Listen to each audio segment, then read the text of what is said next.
Hello students, आप सभी 7वीं कक्षा के स्टूडेंट हैं और आज हम लोग एक नया टॉपिक ज्यामिति के अंतर्गत पढ़ने जा रहे हैं। वो है तिर्यक रेखा के गुण।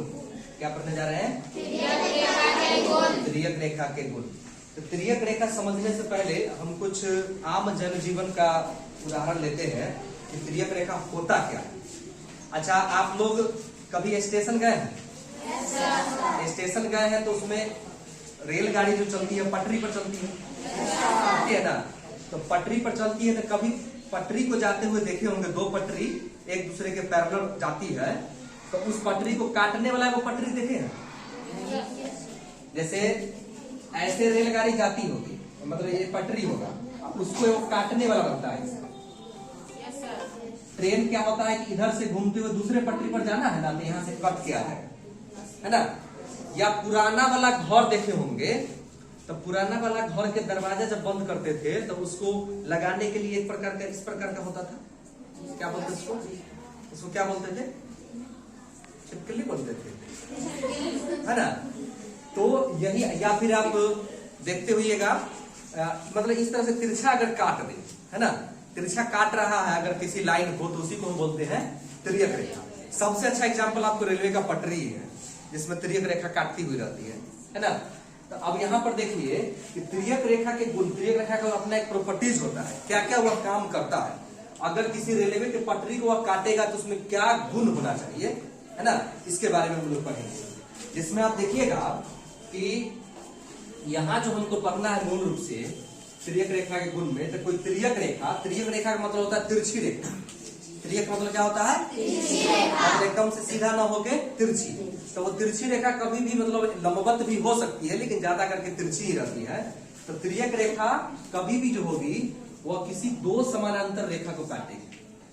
जैसे मान लीजिए एक रेखा है और इसके पैरेलल एक रेखा काटती है।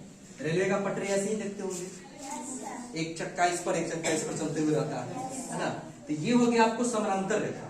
यहाँ पर मान लीजिए कि एल एक रेखा है और ये एम है, ये दोनों रेखा को हम बोलते हैं समांतर रेखा। क्या बोलते हैं? समांतर रेखा। समांतर रेखा। तो समांतर रेखा का पहचान क्या है? तो समांतर, तो इसको अगर समांतर रेखा का समांतर का संधि विच्छेद कीजिएगा, समांतर, तो होगा समान जोड़ अंतर। क्या होगा? समान जोड़ अंतर कीजिएगा तो क्या आ जाएगा? समांतर। तो समान जोड़ अंतर का मतलब क्या? समान। तो दो रेखाओं के बीच, किसके बीच? दो रेखाओं के बीच जब लंबवत दूरी, लंबवत का मतलब एकदम सीधा सीधा, लंबवत दूरी सभी जगह पर समान हो, ठीक है। यहां भी मान लीजिए कि यहां पर ये 5 है, तो यहां से ये भी 5 होगा, यहां मापेंगे तो ये भी क्या होगा? 5 होगा। रेलवे के पटरी में ये भी लाइन खींचा हुआ रहता है ना। तो क्योंकि दोनों जगह पर दूरी सब जगह समान होगा, तभी जाके गाड़ी एक्सीडेंट नहीं करेगा। नहीं तो मान लीजिए यहाँ दूरी कम है, यहाँ ज्यादा हो जाएगा तो पटरी से उतरना जाएगा। एकदम समान दूरी दिया जाता है, उसी को हम बोलते हैं क्या? जब दो रेखाओं के लंबवत दूरी समान हो तो उसी को हम बोलते हैं समांतर रेखा। क्या बोलते हैं? समांतर रेखा। अब यहाँ हमको पढ़ना क्या है? यहाँ पढ़ना है तिर्यक रेखा की गुण। ये दोनों रेखा तो समांतर रेखा हो गया। कौन सी रेखा हो गया? समांतर रेखा। इसको अगर कोई तिरछी रेखा इसे काट दे, ऐसे करके काट दे, जनरली सीढ़ी वगैरह में भी होता है ना, ऐसे करके काट दे, तो यही रेखा कहलाएगी आपको तिर्यक रेखा। कौन सी रेखा कहलाएगी? तिर्यक रेखा। तिर्यक रेखा। अब तिर्यक रेखा कहलाएगी तो तिर्यक रेखा का भी अपना कुछ गुण होता है, प्रॉपर्टीज होता है। वह क्या होता है? तो ये देख लीजिए, ये तिर्यक रेखा है ना, तो यहां पर जितना कोण बनेगा उतना ही कोण यहां बनेगा, सेम कोण। समझाए थे? अभी देखिएगा, ये कोण यहां से यहां जो कोण बन रहा है ऐसे, ये अधिक कोण है कि न्यून कोण है? अधिक कोण। और यहां से यहां ये कोण बन रहा है, अधिक कोण है कि न्यून कोण है? अधिक कोण है ना। अगर मान लीजिए कि यहां पर अगर अधिक कोण मतलब 90 से ज्यादा, यहां पर अगर 120 बन रहा होगा तो यहां भी कितना बनेगा? 120। यही इसका गुण है, ठीक है। उसके बाद देख लीजिए, उसके बाद क्या है? यहां भी एक कोण बन रहा है, एक यहां कोण बन रहा है। अब ये कोण को देखो, ये कोण न्यून कोण है कि अधिक कोण है? फिर ये कोण न्यून कोण है कि अधिक कोण है? ये कोण न्यून कोण कि अधिक कोण? न्यून कोण। तो यहाँ अगर मान लीजिए 60 डिग्री है तो ये भी कितना बनेगा 60 डिग्री। यही इसका प्रॉपर्टीज होता है ना, यही इसका गुण होता है। आखिरकार ये होता क्या है, इसका कुछ नाम से हम जानते हैं। ये जो कोण हम बनाए हैं इसका नाम होता है। क्या नाम होता है? तो इसमें होता है एक संगत कोण। कौन सा कोण होता है? संगत कोण। हम इस वीडियो में केवल संगत कोण को समझते हैं, उसके बाद जाकर के अगले वीडियो में इसमें एकांतर कोण को समझेंगे।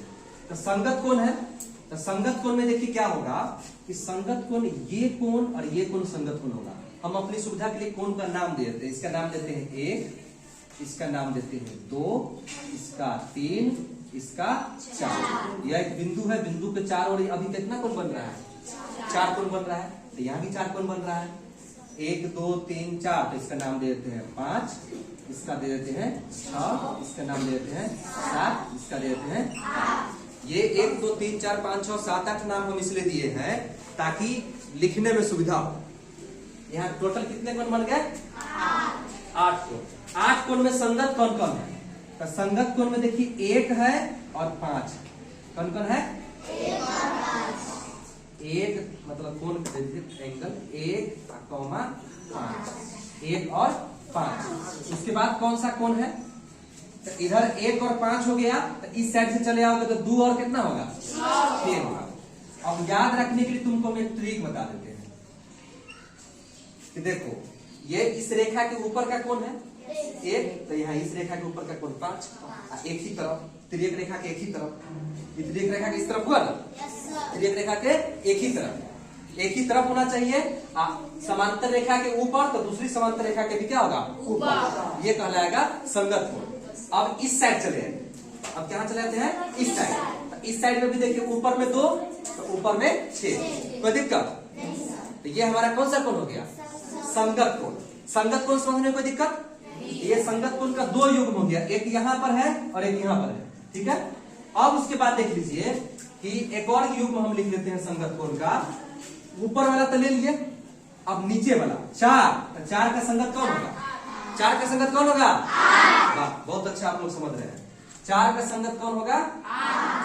8 होगा। 4 का संगत होगा 8। और उसके बाद क्या होगा? अब कौन कौन होगा? 3 और 7। 3 और 7। तो संगत कोण के यहाँ पर कितने युग्म हो गए? 4 युग्म। 1 2 3 4, है ना। अगर इससे ज्यादा आप समझना चाहिएगा, ये 3 4 युग्म तो हो गए। अब इसमें क्या है कि इसमें आप देखिए कि यहाँ पर हम लिखते हैं संगत कोण के गुण। क्या लिखते हैं? संगत कोण के गुण। संगत कोण के गुण। तो संगत कोण के गुण, प्रॉपर्टी, विशेषता क्या है? तो संगत कोण के गुण है कि संगत कोण आपस में बराबर होते हैं। संगत कोण आपस में बराबर होते हैं। आपस में बराबर होते हैं। संगत कोण आपस में बराबर कहिए या फिर इसी को कहेंगे समान होते हैं ना जी। तो उस हिसाब से हम यहाँ लेंगे, तो यहाँ पर 1 और 5 तो संगत कोण है, तो जितना 1 होगा उतना ही क्या होगा? 1 बराबर 5। इसका मतलब ये हुआ कि अगर 120 डिग्री है, हमसे पूछ देगा